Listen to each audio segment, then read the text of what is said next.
नमस्कार बच्चों, apex study centre के यूट्यूब चैनल में आप सभी का स्वागत है। आज हम सभी मेंस्ट्रुएशन का फॉर्मूला देखेंगे। क्षेत्रमिति मेंस्ट्रुएशन पूरा ही ये चैप्टर फॉर्मूला पर है।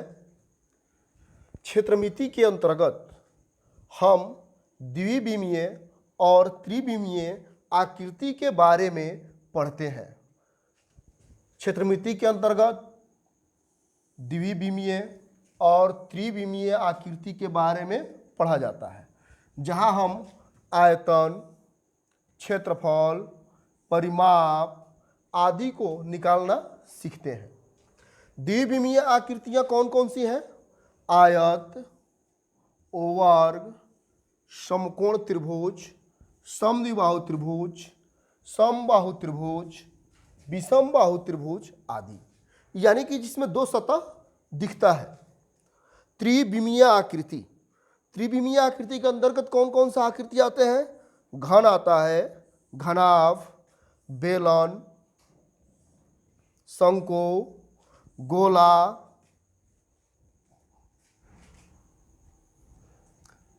शंकु का छिनक आदि। क्षेत्रमिति में हम आयतन, क्षेत्रफल आदि को निकालना सीखते हैं। इसमें तीन सतह सामने से दिखाई देता है। जैसे देखिए, ये शंकु हो गया, ये घनाभ जो आप देखते हैं फिगर, वो त्रिविमीय आकृति होता है। जबकि त्रिभुज, चतुर्भुज, आयत, ये कौन सा होता है आकृति? द्विविमीय आकृति होता है। क्षेत्रफल, एरिया। क्षेत्रफल का डिफिनेशन सबसे पहले हम लोग जानेंगे। किसी आकृति का उसके सभी भुजाओं से घिरे हुए तल को उस आकृति का क्षेत्रफल कहते हैं। कोई भी आकृति है, उसके सभी भुजाओं द्वारा जो घिरा हुआ तल होता है, जो क्षेत्र होता है, उसे हम क्या कहते हैं? उस आकृति का क्षेत्रफल कहते हैं। क्षेत्रफल की इकाई वर्ग मीटर, वर्ग सेंटीमीटर, वर्ग किलोमीटर आदि होता है। यानी कि हमेशा जो क्षेत्रफल की इकाई होता है वो स्क्वायर में होता है। परिमाप या परिमिति, किसी आकृति का सभी भुजाओं की लंबाइयों का योग, यानी कि कोई भी आकृति जिसका सभी भुजाओं के लंबाई को जब हम जोड़ देते हैं तो वह उस आकृति का क्या हो जाता है? परिमाप हो जाता है। तो उसी को परिभाषा रूप में कैसे लिखेंगे? किसी आकृति का सभी भुजाओं की लंबाइयों का योग उस आकृति का परिमाप या परिमिति कहलाता है। परिमाप या परिमिति कहलाता है। किसी भी आकृति के सारे जो भुजा होंगे ना, उसको हम यदि ऐड कर देंगे, जोड़ देंगे उसकी लंबाई को, तो क्या हो जाएगा? उस आकृति का परिमाप हो जाएगा या परिमिति हो जाएगा। उसका मात्रक क्या होता है? परिमाप का मात्रक मीटर होता है, सेंटीमीटर होता है, किलोमीटर होता है आदि।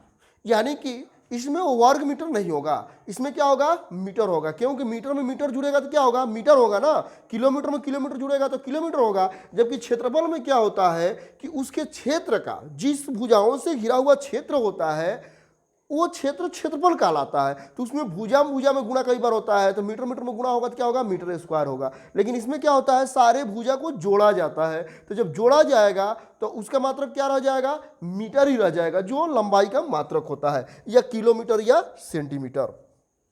इस प्रकार से अब त्रिभुज का हम सभी परिभाषा देखेंगे। तीन भुजाओं से घिरा समतल क्षेत्र, तीन भुजाओं से घिरा समतल क्षेत्र त्रिभुज कहलाता है। या तीन रेखाओं से घिरी आकृति को क्या कहते हैं? त्रिभुज कहते हैं। त्रिभुज के लिए इस चिन्ह का प्रयोग किया जाता है। यह किस चीज का चिन्ह हुआ? त्रिभुज का। किस चीज का चिन्ह हुआ? त्रिभुज का चिन्ह हुआ। किसी भी त्रिभुज में तीन भुजाएं, कितने भुजा होते हैं त्रिभुज में? तीन। तीन शीर्ष होते हैं, बिंदु होते हैं, तथा तीन क्या होते हैं? कोण होते हैं। त्रिभुज के तीनों कोणों का योग कितना होता है? 180 डिग्री।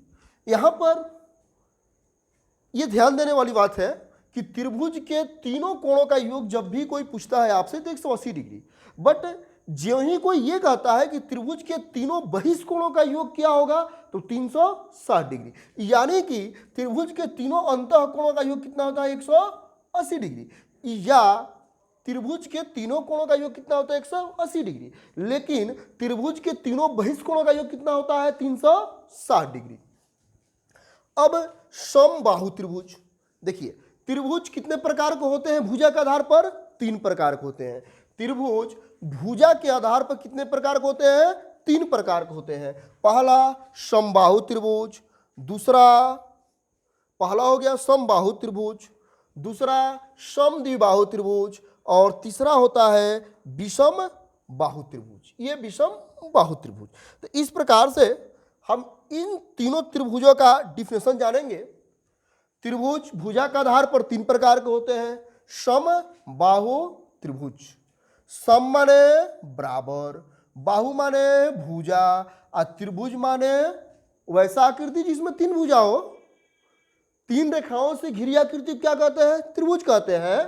तो इधर से इसका डिफिनेशन बोलेंगे, वैसा त्रिभुज जिसका सम माने बराबर, बाहु माने भुजा, त्रिभुज माने तीनों, जिस त्रिभुज का तीनों भुजा बराबर हो वो क्या कहलाएगा? समबाहु त्रिभुज कहलाएगा। अर्थात प्रत्येक कोण कितना डिग्री होना चाहिए? 90 डिग्री। कितना डिग्री होना चाहिए? 90 डिग्री। इसको परिभाषा इस रूप में लिख सकते हैं, जिस त्रिभुज की तीनों भुजाएं बराबर हो उसे समबाहु त्रिभुज कहते हैं। समबाहु त्रिभुज के प्रत्येक कोण का मान कितना डिग्री होता है? 60 डिग्री होता है। कितना डिग्री होता है? 60 डिग्री होता है। समबाहु त्रिभुज का क्षेत्रफल बराबर क्या होता है? √3/4 गुणे भुजा स्क्वायर। समबाहु त्रिभुज का क्षेत्रफल बराबर क्या होता है? फॉर्मूला √3/4 भुजा स्क्वायर। समबाहु त्रिभुज का परिमाप बराबर 3 गुणे 1 भुजा। क्यों? कि इसका तीनों भुजा बराबर होता है। तो परिमाप में क्या करते हैं? किसी भी आकृति का परिमाप निकालना होता है तो उसके सभी भुजा को ऐड कर देते हैं, जोड़ देते हैं। तो तीनों भुजा बराबर, जैसे मान लीजिए ए भी ए है, ये भी ए है, ये भी ए है, तो जोड़ेंगे तो 3a होगा ना, मतलब 3 गुणे भुजा लिख सकते हैं, 3a। शीर्ष बिंदु से डाले गए लंब की लंबाई बराबर, जैसे ये AD इसमें क्या है? लंबाई है। AD क्या है? लंबाई है। तो किसी भी समबाहु त्रिभुज के लंबाई बराबर क्या होता है? √3/4 गुणे भुजा। √3/4 गुणे भुजा। इस प्रकार से अगला हम लोग समद्विबाहु त्रिभुज देखेंगे। हमने बताया था कि भुजा के आधार पर त्रिभुज कितने प्रकार के होते हैं? 3 प्रकार के। पहला समबाहु त्रिभुज आप लोग जान गए, सम माने बराबर, बाहु माने भुजा, और त्रिभुज मतलब 3 भुजा वाला, मतलब तीनों भुजा जिसका बराबर हो वह समबाहु त्रिभुज कहलाएगा। अब दूसरा आ गया समद्विबाहु। समद्विबाहु, समद्विबाहु, देखिए सम माने बराबर, और द्वि माने 2, और बाहु माने भुजा, त्रिभुज माने 3 भुजा वाला आकृति। वैसा आकृति जिसमें 3 भुजा हो त्रिभुज कहलाता है। बाहु माने भुजा, और द्वि माने 2, और सम माने बराबर। वैसा त्रिभुज जिसका 2 भुजा आपस में क्या हो? बराबर हो, वो क्या कहलाएगा? समद्विबाहु त्रिभुज कहलाएगा। जिस त्रिभुज की किन्हीं 2 भुजाओं की लंबाई बराबर हो उसे समद्विबाहु त्रिभुज कहते हैं। इस प्रकार से आप इसका डिफिनेशन लिख सकते हैं। समद्विबाहु त्रिभुज का क्षेत्रफल बराबर क्या होता है? 1/4b √4a² - b²।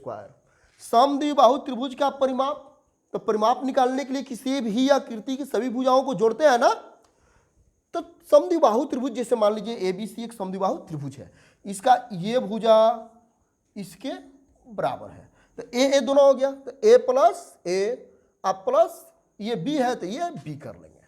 ये क्या कर लेंगे? B कर लेंगे। अगर C नाम दिए रहेंगे तो C कर लेंगे, यानी कि A + A + B। तो एगो ए कितना हो जाएगा? 2a हो जाएगा ना, तो 2a + b, यानी कि समद्विबाहु त्रिभुज का परिमाप क्या होता है? 2a + b। शीर्ष बिंदु A से डाले गए लंब की लंबाई, किसमें? समद्विबाहु त्रिभुज में। ये AD क्या है? लंब है जो शीर्ष बिंदु A से डाला गया है। तो लंब की लंबाई बराबर AD बराबर क्या हो जाएगा? 1/2 √4a² - b²। जब भी समद्विबाहु त्रिभुज का हमें लंब ज्ञात करना होगा तो उसका फॉर्मूला होता है 1/2 √4a² - b²। यदि समकोण त्रिभुज में कोण ABC के समकोण होने के साथ साथ AB और BC की लंबाइयां भी बराबर हो तो त्रिभुज ABC को समद्विबाहु समकोण त्रिभुज कहते हैं। ये समद्विबाहु त्रिभुज हुआ। और ये क्या हो गया, समद्विबाहु समकोण त्रिभुज। इसमें ये भुजा भी बराबर होगा और एक कोण ये कितना डिग्री का होगा, 90 डिग्री का। यानी कि बराबर भुजाओं के जो बीच का ये कोण होगा वो कितना डिग्री का होगा, 90 डिग्री का। कितना डिग्री का होगा, 90 डिग्री का। ये 90 डिग्री का कोण होता है, तो वह समद्विबाहु समकोण त्रिभुज कहलाता है। जैसे एबीसी क्या है, समद्विबाहु समकोण त्रिभुज है। समद्विबाहु समकोण त्रिभुज का क्षेत्रफल बराबर क्या होता है, 1/2 भुजा स्क्वायर। क्यों कि किसी भी त्रिभुज का क्षेत्रफल बराबर, हम लोग सूत्र पढ़ते हैं 1/2 आधार गुणे ऊंचाई। तो इसका ये अगर ए हम मानते हैं तो ये भी क्या हो जाएगा, ए हो जाएगा, क्योंकि बराबर है।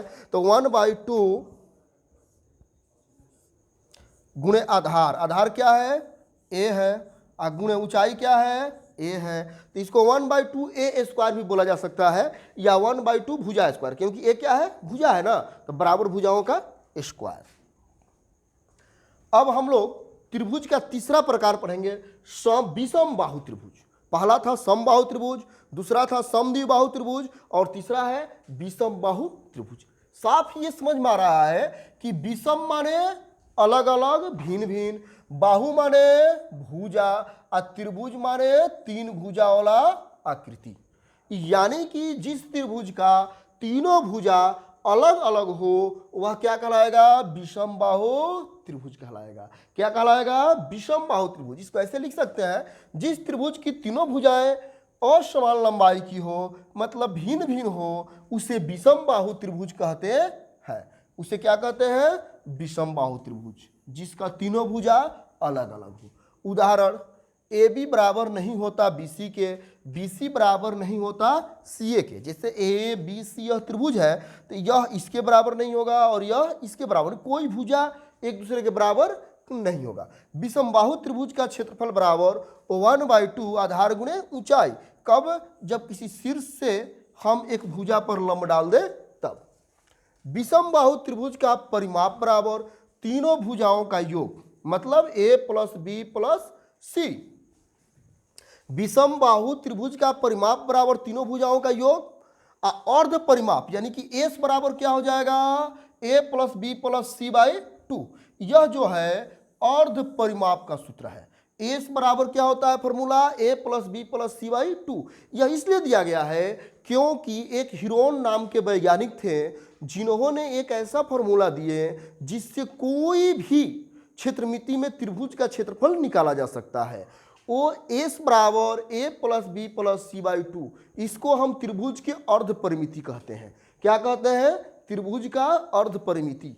तो हीरोन के सूत्र से एस बराबर होता है a + b + c/2, यानी कि त्रिभुज का अर्ध परिमिति हो गया एस। जब एस निकल जाएगा तो किसी भी त्रिभुज का क्षेत्रफल निकाल सकते हैं। बट ये जो क्षेत्रफल निकालने का मेन उद्देश्य था, ये विषम बाहु त्रिभुज के लिए सूत्र दिया गया था हीरोन के द्वारा, इसलिए इसे हीरोन का भी सूत्र कहा जाता है, हीरो का सूत्र कहा जाता है। त्रिभुज का क्षेत्रफल बराबर √s × s - a × s - b × s - सी। इस पर बैठाकर किसी भी त्रिभुज का क्षेत्रफल निकाला जा सकता है। बट ये मूल रूप से विषम बाहु त्रिभुज का क्षेत्रफल ज्ञात करने के लिए हीरोन के द्वारा सूत्र प्रतिपादित किया गया। आगे समकोण त्रिभुज, जिस त्रिभुज का एक कोण समकोण अर्थात 90 डिग्री का हो। देखिए, अभी भुजा के आधार पर हम सभी 3 प्रकार के त्रिभुज पढ़े, उसी तरह से कोण के आधार पर भी त्रिभुज 3 प्रकार के होते हैं, समकोण त्रिभुज, न्यून कोण त्रिभुज और अधिक कोण त्रिभुज। तो पहला हो गया समकोण त्रिभुज हमारा, कोण के आधार पर जिस त्रिभुज का एक कोण समकोण हो अर्थात 90 डिग्री का हो। कितने डिग्री का हो, 90 डिग्री का हो, उसे समकोण त्रिभुज कहते हैं। यानी कि किसी भी त्रिभुज का जब एक कोण 90 डिग्री होता है, अन्य शेष 2 कोण न्यून कोण होता है, तो वह समकोण त्रिभुज कहलाता है। समकोण त्रिभुज का क्षेत्रफल बराबर 1/2 आधार गुणे ऊंचाई, 1/2 आधार गुणे ऊंचाई। अगर हम ऊंचाई को c मान लेते हैं, आधार को a मान लेते हैं, तो 1/2 AC।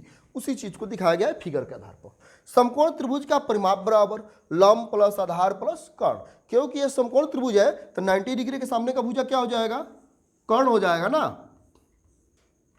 और जब कर्ण हो जाएगा तो इसके सामने अगर इससे हम लेंगे थीटा के हिसाब से देखते हैं, सी को थीटा मान लेते हैं, तो ये सामने वाला लंब हो जाएगा, ये आधार हो जाएगा। और हम जानते हैं कि किसी भी आकृति का परिमाप बराबर उसके सही भुजाओं का योग होता है। समकोण त्रिभुज का कर्ण बराबर क्या होता है? अंडर रूट लंब का स्क्वायर प्लस आधार का स्क्वायर। समकोण त्रिभुज का लंब बराबर क्या होगा? अंडर रूट कर्ण का स्क्वायर माइनस आधार का स्क्वायर। समकोण त्रिभुज का आधार बराबर क्या होगा? अंडर रूट कर्ण का स्क्वायर माइनस लंब का स्क्वायर। अगर इधर हम स्क्वायर लगा देंगे तो इधर का अंडर रूट हट जाएगा। देखिए कोण के आधार पर दूसरा त्रिभुज हमारा कौन सा है? न्यून कोण त्रिभुज। न्यून कोण त्रिभुज, जिस त्रिभुज के तीनों कोण न्यून कोण अर्थात 90 डिग्री से कम हो उसे न्यून कोण त्रिभुज कहते हैं। कितना डिग्री से कम हो? न्यून कोण 90 डिग्री से कम हो। वैसा त्रिभुज जिसका तीनों कोण 90 डिग्री से कम हो वह क्या कहलाता है? न्यून कोण त्रिभुज कहलाता है। जैसे देखिए ABC एक क्या है? न्यून कोण त्रिभुज है, जिसमें साफ दिख रहा है कि यह भी न्यून कोण है, यह भी न्यून कोण है और यह भी क्या है? न्यून कोण है। अधिक कोण त्रिभुज, कोण के आधार पर लास्ट त्रिभुज, तीसरा त्रिभुज। अधिक कोण त्रिभुज 3 भुजा के आधार पर और 3 कोण के आधार पर, इसका मतलब कि 6 नंबर का त्रिभुज। अधिक कोण त्रिभुज, जिस त्रिभुज का एक कोण अधिक कोण अर्थात 90 डिग्री से अधिक हो उसे अधिक कोण त्रिभुज कहते हैं। त्रिभुज ABC में कोण ABC, देखिए ABC में ABC की माप कितना है? 90 डिग्री से अधिक है। यह जो B कोण है ना, ये क्या है? अधिक कोण है। यह जो B कोण है ये अधिक कोण है, यानी 90 डिग्री से बड़ा है। तो अन्य ये दो कोण क्या होगा? न्यून कोण होगा, ये भी और ये भी। तो इसका मतलब कि अधिक कोण त्रिभुज में एक कोण 90 डिग्री से बड़ा होना चाहिए, अन्य जो दो कोण बच रहा है वो न्यून कोण होना चाहिए, वह क्या हो जाएगा? अधिक कोण त्रिभुज कहलाएगा। इस प्रकार से हमारा त्रिभुज हो गया। अब हम लोग चतुर्भुज के बारे में पढ़ेंगे। चतुर्भुज 4 भुजाओं से घिरे समतल क्षेत्र को, जिस प्रकार से त्रिभुज का डेफिनेशन था कि 3 भुजाओं से घिरे समतल क्षेत्र को त्रिभुज कहते हैं, उसी प्रकार से इसमें 4 भुजा होता है। त्रिभुज में 3, चतुर्भुज में 4। तो 4 भुजाओं से घिरे समतल क्षेत्र को चतुर्भुज कहते हैं। किसी भी चतुर्भुज में 4 भुजाएं तथा 4 कोण होते हैं। चतुर्भुज के चारों कोणों का योगफल कितना होता है? 360 डिग्री अर्थात 4 समकोण के बराबर होता है। रेखाखंड, ये फिगर देखिए चतुर्भुज है, ABCD क्या है? चतुर्भुज है। रेखाखंड AC तथा BD को विकर्ण कहते हैं। ये AC क्या है? इसका विकर्ण है, और BD क्या है? विकर्ण है। यानी कि हर चतुर्भुज में ये कितने विकर्ण हो गए? 2 विकर्ण हो गए, विकर्ण कहते हैं। चतुर्भुज की वे 2 भुजाएं जिसका कोई उभयनिष्ठ बिंदु न हो सम्मुख भुजाएं कहलाती है। आमने सामने की भुजा क्या कहते हैं? सम्मुख कहते हैं। जैसे ये भुजा इसके सम्मुख हो गया और ये भुजा इसके सम्मुख हो गया, उसी को परिभाषा रूप में ऐसे लिख सकते हैं, जिसका कोई उभयनिष्ठ बिंदु न हो सम्मुख भुजाएं कहलाती हैं। जैसे ABCD, देखिए ये AB हो गया और ये CD हो गया, इसमें कोई भी बिंदु दोनों उभयनिष्ठ नहीं ना है, तो ये एक दूसरे क्या हो गए? सम्मुख हो गए। AD BC का क्या हो गया? सम्मुख भुजा हो गया। सम्मुख भुजा मतलब आमने सामने का भुजा, मतलब इसके सम्मुख ये है, सामने है, इसके सामने ये है। चतुर्भुज के भी कई प्रकार हैं। देखिए जैसे समानांतर चतुर्भुज। समानांतर चतुर्भुज 4 भुजाओं से घिरी वह आकृति जिसके आमने सामने की भुजाएं बराबर और समानांतर हो। आमने सामने की भुजाएं कैसी हो? बराबर और समानांतर हो, समानांतर चतुर्भुज कहलाती हैं। इसमें समूह कोण भी बराबर होते हैं। जैसे ABCD एक क्या है? समानांतर चतुर्भुज है। तो ये AD जो है BC के बराबर और समानांतर है, जबकि ये जो भुजा है इस भुजा के बराबर और समानांतर है। जो सामने वाला भुजा होता है ना, एक दूसरे के बराबर और समानांतर होता है। ABCD एक समानांतर चतुर्भुज है जिसमें भुजा ABCD के और AD BC के, AD ये BC के समानांतर तथा बराबर हैं। BD समानांतर चतुर्भुज का विकर्ण, ये जो BD है क्या है? समानांतर चतुर्भुज का विकर्ण है। AE क्या है? BD हो गया विकर्ण तथा AE इसकी ऊंचाई है, ये लंब डाला गया है। AE क्या है? लंब डाला गया है, 90 डिग्री का कोण बना रहा है। AE इसकी ऊंचाई है। यदि समानांतर चतुर्भुज ABCD की भुजाएं AB हो और A से BC पर डाले गए लंब AE की लंबाई h हो तो समानांतर चतुर्भुज का क्षेत्रफल बराबर, सूत्र होता है आधार गुणे ऊंचाई यानी A गुणे h। समानांतर चतुर्भुज का क्षेत्रफल बराबर एक और फॉर्मूला होता है कर्ण गुणे आमने सामने के शीर्ष से कर्ण की दूरी, तब BD। ध्यान दीजिए कर्ण क्या है इसमें? BD गुणे CF, इस कर्ण पर जो डाला गया है लंब उसी की दूरी। समानांतर चतुर्भुज का क्षेत्रफल बराबर एक और क्षेत्रफल एक तरीके से निकाल सकते हैं 2 गुणे त्रिभुज ABD या BCD का क्षेत्रफल। इसमें दो त्रिभुज बन रहा है, एक ये बन रहा है और एक ये बन रहा है, तो 2 गुणे किसी भी एक त्रिभुज का क्षेत्रफल से हम गुणा कर देंगे तो समानांतर चतुर्भुज का क्षेत्रफल आ जाएगा। वह ABD हो या BCD हो, कोई एक त्रिभुज के क्षेत्रफल से गुणा कर देंगे 2 में तो समानांतर चतुर्भुज का क्षेत्रफल हमारा आ जाएगा। समानांतर चतुर्भुज का परिमाप बराबर भुजाओं का योगदान, यानी कि समानांतर चतुर्भुज एक प्रकार का आयत होता है, तो 2 इंटू लंबाई प्लस चौड़ाई, 2 इंटू लंबाई प्लस चौड़ाई। लंबाई प्लस चौड़ाई मतलब कि आमने सामने भुजा इसका बराबर होता है ना, तो जोड़ेंगे तो 2 L हो जाएगा, 2 B हो जाएगा, तो इसको लिख सकते हैं 2 इंटू L प्लस B। आगे देखिए आयत, 4 भुजाओं से घिरी वह आकृति जिसमें आमने सामने की भुजाएं समानांतर और बराबर होती हैं तथा प्रत्येक कोण समकोण होता है, उसे आयत कहते हैं। जैसे ABCD यह क्या है? आयत है। AC तथा BD, देखिए इसमें जो AC है और BD है क्या है? विकर्ण है, जो एक दूसरे को क्या कर रहा है? एक बिंदु पर प्रतिच्छेद कर रहा है, काट रहा है, अर्थात AC बराबर BD। आयत का विकर्ण क्या होते हैं? बराबर होते हैं। आयत का परिमाप बराबर 2 इंटू लंबाई प्लस चौड़ाई। आयत का क्षेत्रफल बराबर लंबाई गुणे चौड़ाई। आयत का विकर्ण बराबर अंडर रूट लंबाई का स्क्वायर प्लस चौड़ाई का स्क्वायर। आयत के अंतःवृत्त का क्षेत्रफल बराबर, आयत में 2 वृत्त बनता है, एक अंदर में और एक बाहर में, तो अंतःवृत्त का जब क्षेत्रफल कहेगा तो अंतःवृत्त का क्षेत्रफल बराबर होगा पाई B स्क्वायर बटा में 4। पाई B स्क्वायर का मतलब ये जो चौड़ाई है इसका स्क्वायर अब बटा में 4। आयत के बाह्य वृत्त का क्षेत्रफल बराबर पाई D स्क्वायर बटा में 4। D स्क्वायर ये विकर्ण को D से सूचित किया गया है, बाह्य जो बनाना होता है ना, तो ये विकर्ण का आधा लेकर के इसे बाह्य में वृत्त खींचते हैं।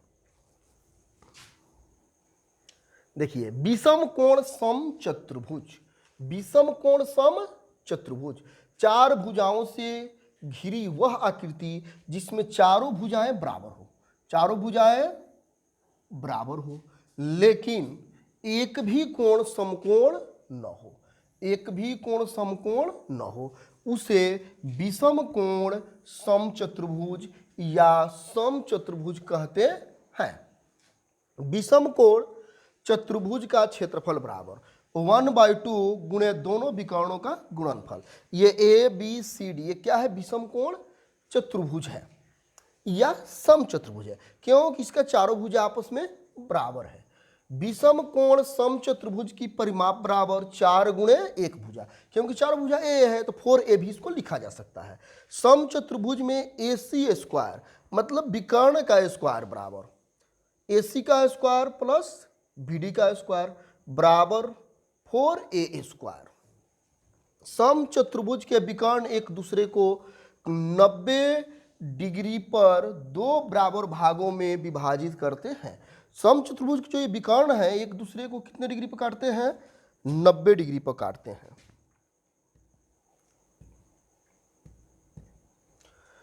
ये एक दूसरे को 90 डिग्री पर काटते हैं, यहां 90 डिग्री का कोण बनता है। कह रहा है कि समचतुर्भुज के विकर्ण एक दूसरे को 90 डिग्री पर दो बराबर भागों में विभाजित करते हैं और जो विकर्ण का स्क्वायर होता है वो 4a स्क्वायर होता है, यानी कि विकर्णों के वर्ग का योग बराबर 4a स्क्वायर। ओ वर्ग, ABCD क्या है? एक ओ वर्ग है। चार भुजाओं से घिरी वह आकृति जिसकी चारों भुजाएं बराबर हो। ओ वर्ग में चारों भुजाएं क्या होती हैं? बराबर। तथा प्रत्येक कोण समकोण अर्थात 90 डिग्री का हो। ओ वर्ग का प्रत्येक कोण कितने डिग्री का होता है? 90 डिग्री का, उसे ओ वर्ग कहते हैं। इस फिगर में देखिए AC तथा BD को विकर्ण कहते हैं। यह जो AC और BD दिखाई दे रहे इसको क्या कहेंगे? विकर्ण कहेंगे। तथा ये आपस में एक दूसरे के बराबर होते हैं अर्थात AC बराबर BD। वर्ग का क्षेत्रफल बराबर भुजा स्क्वायर या A स्क्वायर, क्योंकि सारा भुजा A हमने रख लिया है तो A स्क्वायर हो जाएगा। वर्ग का क्षेत्रफल बराबर जब विकर्ण दिया हो 1/2 गुणे विकर्णों का गुणनफल, या 1/2 AC गुणे BD जो विकर्ण का नाम दिया हुआ है, इसको D1 गुणे D2 भी आप लिख सकते हैं। वर्ग की परिमिति बराबर 4 गुणे एक भुजा या 4a, मतलब कि A से हम सूचित कर दिए, सारे भुजा का नाम दे दिए हैं। वर्ग का विकर्ण बराबर एक भुजा गुणे √2 या √2a या √2a। वर्ग का विकर्ण बराबर जब क्षेत्रफल दिया हो √2 गुणे वर्ग का क्षेत्रफल। अंतःवृत्त का क्षेत्रफल बराबर पाई a स्क्वायर बटा में 4। जिस तरह आयत में दो वृत्त बन रहा था उसी तरह वर्ग में भी एक अंतःवृत्त होता है और एक बाह्य वृत्त होता है। तो बाह्य वृत्त का क्षेत्रफल बराबर पाई a स्क्वायर बाई 2। समलंब चतुर्भुज, ये देखिए यह एक समलंब चतुर्भुज है। चार भुजाओं से घिरी वह आकृति जिसकी केवल दो भुजाएं समानांतर हो उसे समलंब चतुर्भुज कहते हैं। जैसे यह भुजा इस भुजा के क्या है? समानांतर है, जबकि ये दो भुजा असमानांतर है, आगे बढ़ाने पर कट जाएगा। और समानांतर का अर्थ होता है जो समान अंतर पर चल रहा हो रेखा। ये दोनों कितना भी बढ़ाएंगे तो कटेगा नहीं, जबकि ये रेखा को आगे बढ़ाएंगे, इसको बढ़ाएंगे तो कहीं ना कहीं जाकर कट जाएगा। तो दो भुजा जिसका समानांतर हो वह समलंब चतुर्भुज कहलाता है। ABCD एक समलंब चतुर्भुज है। यह जो है ABCD, ABCD क्या है? एक समलंब चतुर्भुज है जिसमें सिर्फ AD तथा BC समानांतर है। देखिए AD जो है ऊपर में देना होगा, उसके आधार पर ये AD हो गया और ये BC हो गया। तो कह रहा है AD BC समानांतर, ये AD जो है BC क्या है? समानांतर भुजाएं हैं। AB और CD, AB और CD, यानी कि AB और CD क्या है? असमानांतर भुजाएं हैं, असमानांतर भुजाएं हैं। A से AE, D से DF लंब है। A से यह AE क्या हो गया? लंब हो गया इस भुजा पर। किस पर? BC पर। कोई भी नाम दे सकते हैं, नाम अपना अपना होता है। अन्य भी यहाँ एक D से DF लंब हो गया इस भुजा पर, उसी चीज को दिखाया गया है। ये लंब हो गया और ये लंब हो गया। समलंब चतुर्भुज का क्षेत्रफल बराबर क्या होता है? 1/2 समानांतर भुजाओं का योग गुणे ऊंचाई। उसी को लिखा गया 1/2 गुणे ऊंचाई गुणे समानांतर भुजाओं का योग, या 1/2 गुणे H गुणे AD प्लस BC, मतलब समानांतर भुजाओं का योग। इसको ऐसे भी लिखा जा सकता है 1/2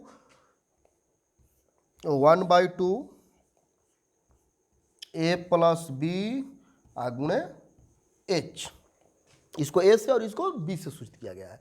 तो समलंब चतुर्भुज का क्षेत्रफल होता है 1/2 समानांतर भुजाओं का योग गुणे ऊंचाई।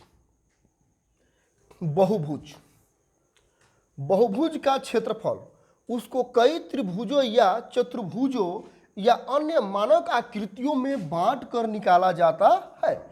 यदि बहुभुज में 5, 6 या 10 भुजाएं हो तो उसको क्रमशः पंचभुज, षष्ठभुज, दशभुज कहा जाता है। भुजा का आधार पर जितने भुजा होता है उसको उस नाम से सूचित किया जाता है। 1, 2, 4, 6 भुजा है तो इसको षष्ठभुज कहा जाएगा। उस तरह से अन्य जो भी आकृति होता है उसको भुजा के आधार पर हम सूचित करते हैं नाम से। एन भुजा वाले, एन भुजा मतलब 6 भुजा होगा तो 6 लिखेंगे, 7 भुजा होगा तो 7 लिखेंगे, इसलिए एन मतलब कोई नेचुरल नंबर, प्रकृत संख्या।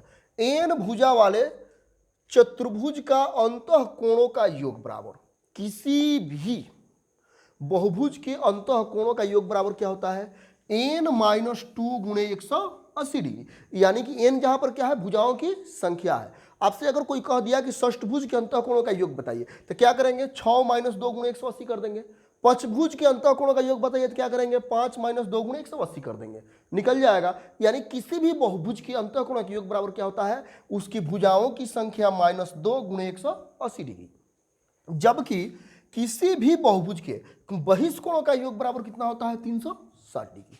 ये कभी नहीं भूलिएगा, कोई आपसे पूछता है कि षष्ठभुज के बहिष्कोणों का योग 360 डिग्री, अष्टभुज के बहिष्कोणों का योग 360 डिग्री, दशभुज के बहिष्कोणों का योग 360 डिग्री, या त्रिभुज के बहिष्कोणों का योग 360 डिग्री। यानी किसी भी बहुभुज के बहिष्कोणों का योग कितना डिग्री होता है, 360 डिग्री। एन भुजा वाले सम बहुभुज का प्रत्येक अंतःकोण बराबर, प्रत्येक अंतःकोण बराबर। तो क्या करेंगे, पहले अंतःकोणों का योग निकालेंगे। तो अगर एन भुजा वाला है, मतलब 6 भुजा वाला है तो 6 में से, 7 भुजा वाला है तो 7 में से, मान रहे कि एन भुजा है किसी बहुभुज का, तो n-2 गुणे 180 डिग्री बटा में एन, जितना भुजा है उससे भाग दे देंगे अंतःकोणों का योग निकाल करके।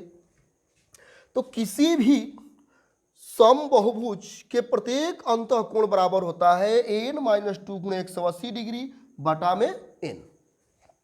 एन भुजा वाले सम बहुभुज का प्रत्येक बहिष्कोण बराबर क्या होगा, 360 डिग्री बटा में एन, 360 डिग्री बटा में एन। क्यों कि बहिष्कोण का योग 360 डिग्री होता है, तो जितना भुजा है उतना कोण बनेगा ना, तो एन से भाग दे देंगे। उतना मतलब संख्या से, जितना भुजाओं की संख्या है, आ जाएगा हमारा एक बहिष्कोण।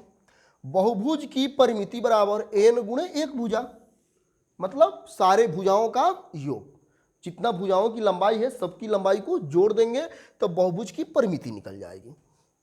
नियमित षष्ठभुज का क्षेत्रफल बराबर 6 गुणे 1/4 √3 भुजा स्क्वायर। इसको ऐसे बोल सकते हैं 6 गुणे √3/4 ए स्क्वायर, या 6 गुणे समबाहु त्रिभुज का क्षेत्रफल। क्योंकि समबाहु त्रिभुज का क्षेत्रफल क्या होता है, √3/4 भुजा स्क्वायर। तो इसको ऐसे ही बोल सकते हैं 6 गुणे समबाहु त्रिभुज का क्षेत्रफल, या 6 गुणे √3/4 भुजा स्क्वायर। नियमित षष्ठभुज का क्षेत्रफल बराबर, नियमित षष्ठभुज का क्षेत्रफल एक और होता है 3√3 गुणे 1/2 भुजा स्क्वायर। इस आधार पर भी आप निकाल सकते हैं। नियमित षष्ठभुज की परिमिति बराबर 6 गुणे 1 भुजा, 6 गुणे 1 भुजा। सम षष्ठभुज की भुजा बराबर परिवृत्त की त्रिज्या, परिवृत्त की त्रिज्या। एन भुजा वाले नियमित बहुभुज के विकर्णों की संख्या बराबर n × n-3 बटा 2। हमेशा याद रखिएगा कि एन भुजा वाले नियमित बहुभुज के विकर्णों की संख्या बराबर होता है n × n-3/2। अब वृत्त, सर्कल, वृत्त एक, ये वृत्त है। वृत्त एक ऐसी बिंदु का बिंदु पथ है जो इस तरह घूमता है कि उसकी दूरी एक स्थिर बिंदु से सदैव बराबर रहती है।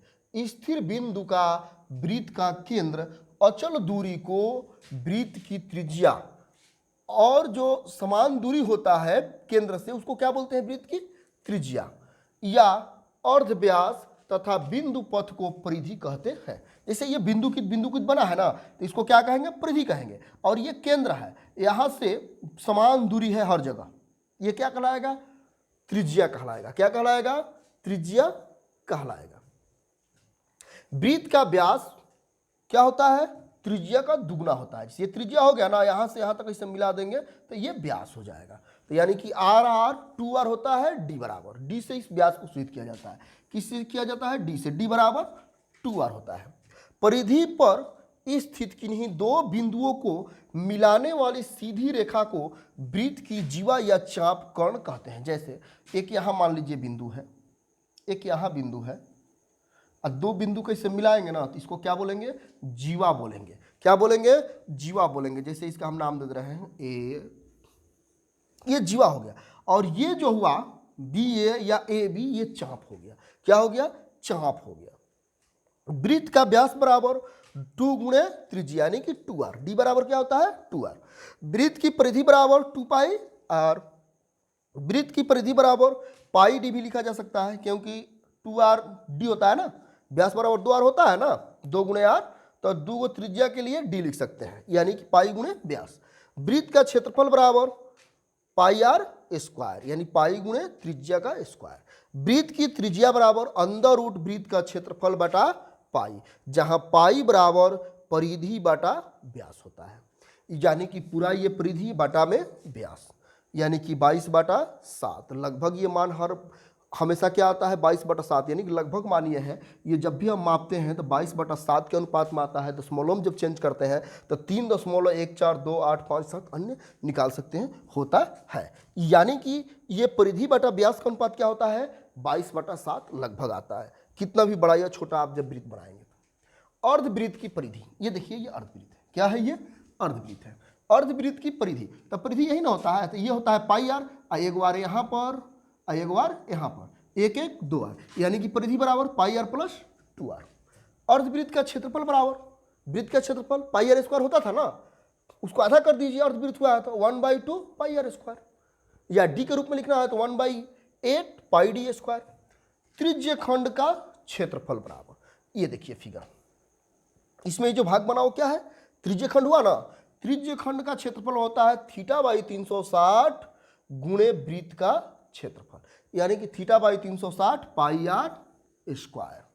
त्रिज्य खंड की परिमिति बराबर पाई थीटा बटा 180 डिग्री प्लस 2 इंटू आर। वृत्त खंड का क्षेत्रफल बराबर पाई थीटा बटा 360 degree minus 1/2 sine theta into R square. वृत्त खंड की परिमिति बराबर एल मतलब चाप की लंबाई प्लस पाई आर थीटा बटा में 180 डिग्री, जहां एल बराबर जीवा की लंबाई है।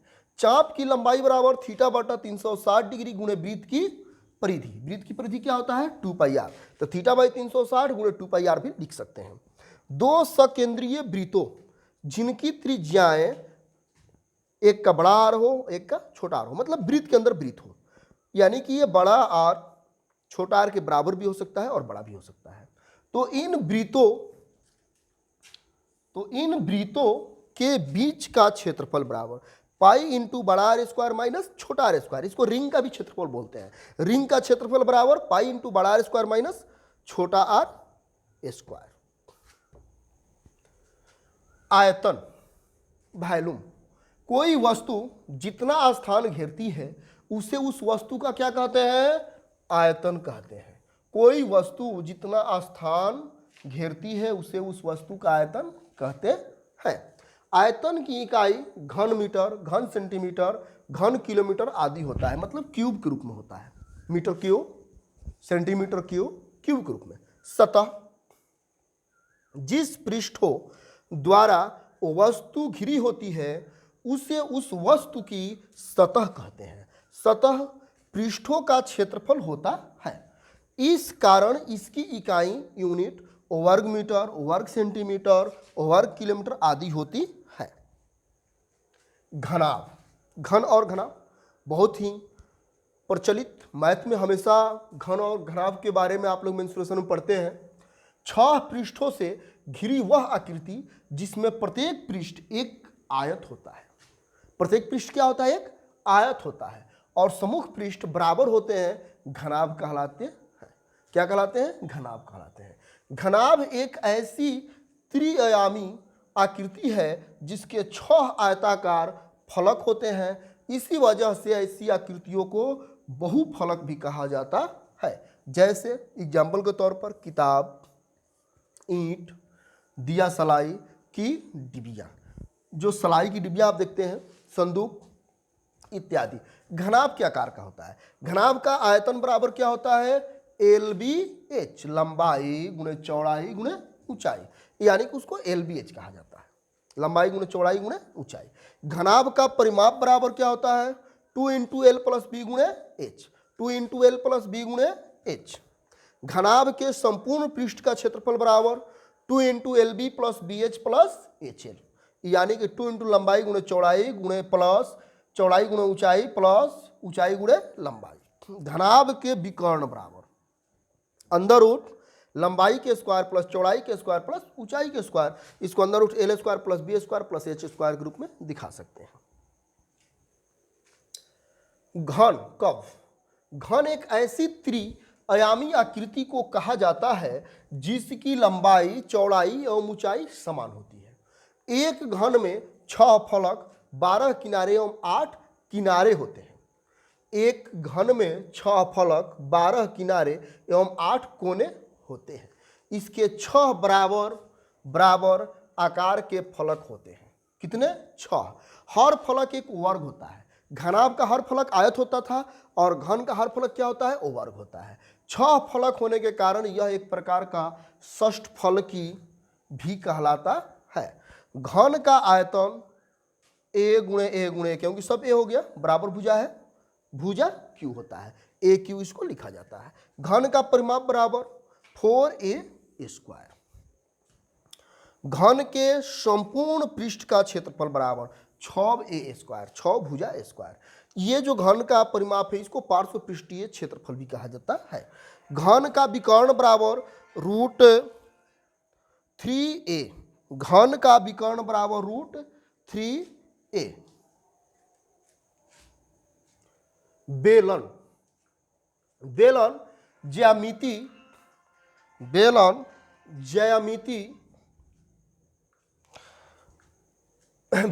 ज्यामिति में एक त्रिआयामी ठोस की आकृति है। इसका पार्श्व पृष्ठ वक्र सिरे समान त्रिज्या के वृत्ताकार होते हैं। देखिए अब हम लोग बेलन के बारे में पढ़ेंगे। ये देखिए एक बेलन का आकृति है। ये कैसा होता है? वृत्ताकार होते हैं। इसका दोनों सिरा कैसे होते हैं? वृत्ताकार होते हैं। बेलन सरल रूप में एक रोलर या समान व्यास का गिलास है। बेलन का आयतन पाई आर स्क्वायर एच होता है। बेलन का आयतन बराबर क्या होता है? Pi R square H. बेलन के वक्र पृष्ठ का क्षेत्रफल 2 पाई आर एच। बेलन के संपूर्ण पृष्ठ का क्षेत्रफल 2 pi R H plus 2 pi R square H, यानी कि 2 pi R into R plus H. बेलन का संपूर्ण पृष्ठफल क्या होता है? 2 pi R into R plus H. शंकु, और इसके बाद लास्ट में हम लोग क्या पढ़ेंगे? शंकु एवं छीनक। शंकु एक त्रिभिमीय संरचना होती है जो शीर्ष बिंदु और एक आधार को मिलाने वाली रेखाओं द्वारा निर्मित होती है। यदि किसी शंकु का आधार एक वृत्त हो तो वह लंब वृत्तीय शंकु कहलाता है। जैसे ये देखिए ए बी सी, यह क्या है? शंकु है। एल इसका तिर्यक ऊंचाई होता है, एल तिर्यक ऊंचाई होता है, और एच क्या होता है? ऊंचाई होता है।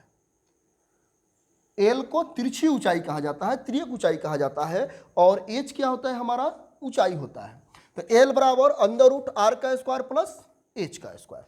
शंकु का आयतन बराबर 1/3 पाई आर स्क्वायर एच, या इसको ऐसे भी लिख सकते हैं पाई आर स्क्वायर एच बटा में 3।